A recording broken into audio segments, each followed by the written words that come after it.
बड़ी बात है। अजीम जंग है, जंग का उरूज है, वक्त ज़ोहर है, रोज़ आशूरा है और एक सहाबी, एक चाहने वाला इमाम की खिदमत में हाजिर हो रहा है। तो ये जो ज़ोहर रोज़ आशूर नमाज अदा हुई, इमाम ने नमाज पढ़ाई, इस नमाज की 4 सिफ़ात। रोज़ आशूर तारीख़ बशरियत की अजीम तरीन जंग, रोबी जंग उरूज पे।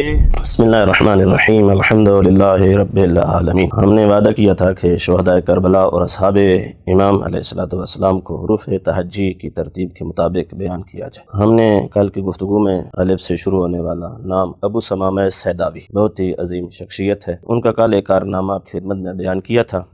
आज का दूसरा कारनामा इस शख्सियत का जो मैदान करबला में, वो ये कि जब रोज़े आशूर वक्त आज़ान ज़ोहर आया तो अबू समामा सैदावी इमाम की खिदमत में हाजिर हुए और कहा, या अबा अब्दुल्लाह नफ्सी लकल फ़िदा, मौला मिर्जान आप पर कुर्बान हो जाए, मैं ये चाहता हूँ कि अपनी आखिरी नमाज आपकी इब्तिदा में पढ़ूँ। बड़ी बात है। अजीम जंग है, जंग का उरूज है, वक्त ज़ोहर है, रोज़ आशूरा है और एक सहाबी, एक चाहने वाला इमाम की खिदमत में हाजिर हो रहा है। मौला आपके ऊपर मेरी जान कुर्बान हो, मैं ये चाहता हूँ कि अपनी ज़िंदगी की आखिरी नमाज आपकी इब्तिदा में पढ़ूँ। मौला ने तारीख़ कहते हैं कि फ़रफ़अ अल हुसैन रासा, इमाम ने अपना सर उठाया और देखा, कहा, हाँ ये नमाज ज़ोहर का अव्वल वक्त है। हज़रत ने नमाज ज़ोहर अदा करवाई जमात के साथ और जो असहाब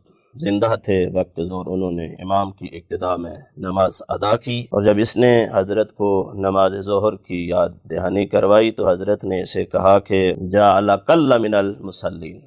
हज़रत ने बड़ी अजीम दुआ अबू समामा सैदावी के हक़ में की है, कहा, अल्लाह तुझे नमाज गुजारों में शुमार फरमा। तो ये वो दुआ है जो इमाम ने, फज़ल रसूल ने, हुज्जत खुदा ने अबू समामा सैदावी के हक़ में की है, जाअला कल्ला मिनल मुसल्ली। तो ये जो ज़ोहर रोज़ आशूर नमाज अदा हुई, इमाम ने नमाज पढ़ाई, इस नमाज की 4 सिफ़ात। पहली सिफ़त यह है कि ये नमाज अव्वल वक्त में अदा हुई। अल्लाहु अकबर। मैदान करबला और रोज़ आशूर तारीख़ बशरियत की अजीम तरीन जंग, रोबी जंग उरूज पे, उसमें जो नमाज पढ़ी गई उसकी पहली सिफत यह है कि ये नमाज अव्वल वक्त में अदा हुई है। दूसरी सिफत इसकी क्या है कि ये नमाज जमात के साथ पढ़ी गई, फुरादा नहीं, जमात के साथ। तीसरी सिफत यह है कि ये नमाज अलनी अदा की गई, खैमे में नहीं पढ़ी गई, किसी डिब्बे करबला के पीछे जमात के साथ नहीं पढ़ी गई,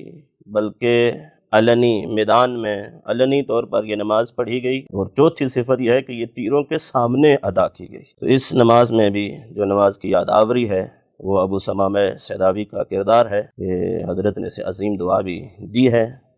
नमाज के बाद अबू समामा सैदावी तलवार उठाते हैं, मैदान करबला में आते हैं और मैदान करबला में जंग से पहले इन्होंने 3 रज्ज़ पढ़े हैं। वो 3 रज इंशाअल्लाह कल आपकी खिदमत में बयान करूँगा। सुनिएगा कि अबू समामा सैदावी ने वो 3 जो रज मैदान करबला में पढ़े हैं वो क्या हैं, और फिर इनका एक और अजीम कारनामा भी है जो मैदान करबला में इन्होंने जंग के दौरान किया है, उसको भी इंशाअल्लाह कल आपकी खिदमत में बयान किया जाएगा। अस्सलामु अलैकुम व रहमतुल्लाहि व बरकातुहू।